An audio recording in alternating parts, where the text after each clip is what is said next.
ये राजमा है दोस्तों, ये राजमा तरकारी बनाओ। आज की राजमा का रेसिपी बनाऊंगी, आप लोग साथ में रहिए। देखिए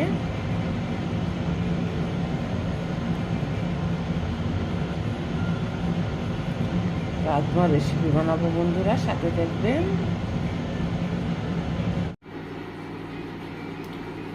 রাজমাগুলো সেদ্ধ বসালাম, সাথে একটু লবণ দিয়ে দেবো।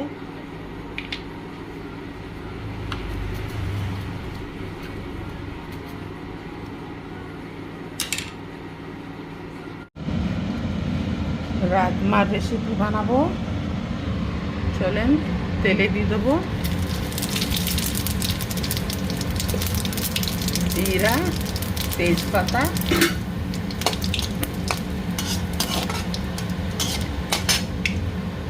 দিয়ে দেবো পেঁয়াজ,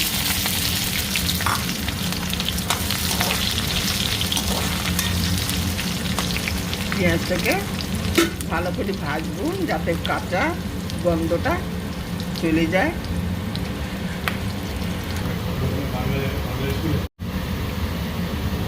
আদা রসুনের পেস্ট দিয়ে দেবো,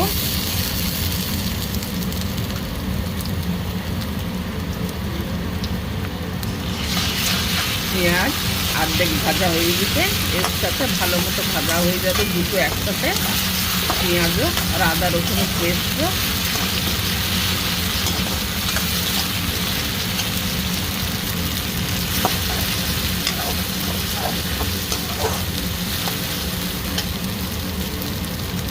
আদা রসুনের পেস্ট পেঁয়াজও ভাজা হয়ে গেছে, আর যেটুকু ভাজার দরকার টমেটোর সাথে হয়ে যাবে।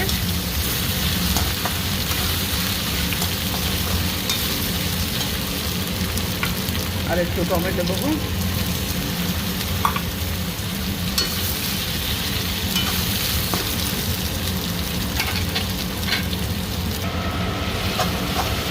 এই দেখুন পেঁয়াজ, আদা রসুনের পেস্ট, টমেটো সব গলে গেছে।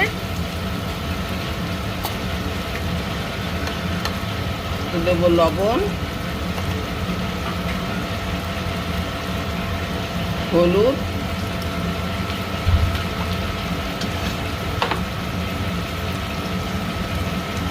লঙ্কার গুঁড়ো,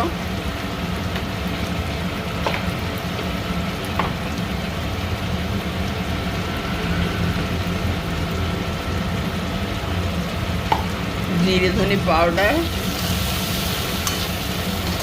অনেকে প্যাকেটে মশলাও নিয়ে এসে ইউজ করে, ওতে এই মশলাই থাকে, আর কোনো মশলা থাকে না, এগুলো ঘরে বানানো মশলা।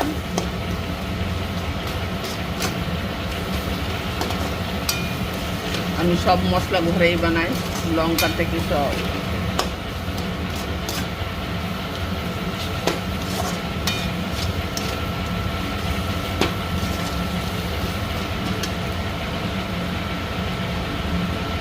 দিয়ে দেবো, এটা হচ্ছে একটু পোস্ত আর নারকেল, আর এতে লং, ইলাচি, কালমি, মতলব 4 রকমের গরম মশলা দেওয়া আছে। অনেকে তেলের উপরে আস্ত মশলা দেয়, যেরকম 2টো লং, একটা কলমি, 2টো এলাচ। তো আমি ওইটাই পোস্ত আর নারকেলের সাথে বেটে পেস্ট করে দিলাম।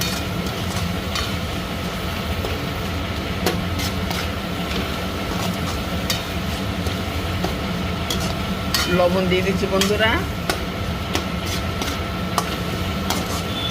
অল্প একটু ভালো ভাজা হোক।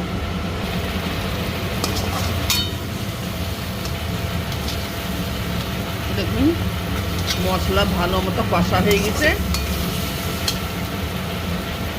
এতে দিয়ে দেবো রাজমা সেদ্ধ করা আছে।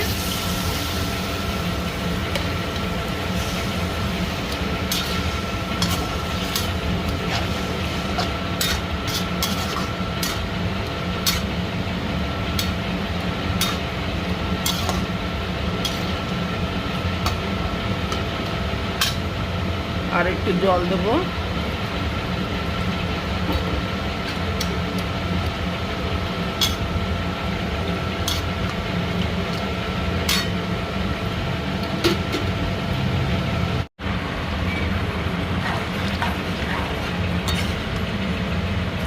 রাজমার রেসিপি রান্না হয়ে গেছে বন্ধুরা। এই দেখুন সুন্দর গাঢ় গাঢ়। অল্প একটু ঝোল রাখবো। এই রাজমা দিয়ে ভাতও ভালো লাগে খেতে, রুটিও খাওয়া যায়। আপনি যদি চান তো বাটির ভেতরে তরকারি নিয়ে এরকমও খেতে পারেন। যারা চ্যানেলে নতুন, চ্যানেলটাকে সাবস্ক্রাইব করে দেবেন, লাইক শেয়ার আর কমেন্টে বলবেন রাজমার তরকারিটা কেমন হলো। কমেন্ট করতেও ভুলবেন না, সাবস্ক্রাইব করতেও ভুলবেন না বন্ধুরা, সাথে থাকবেন।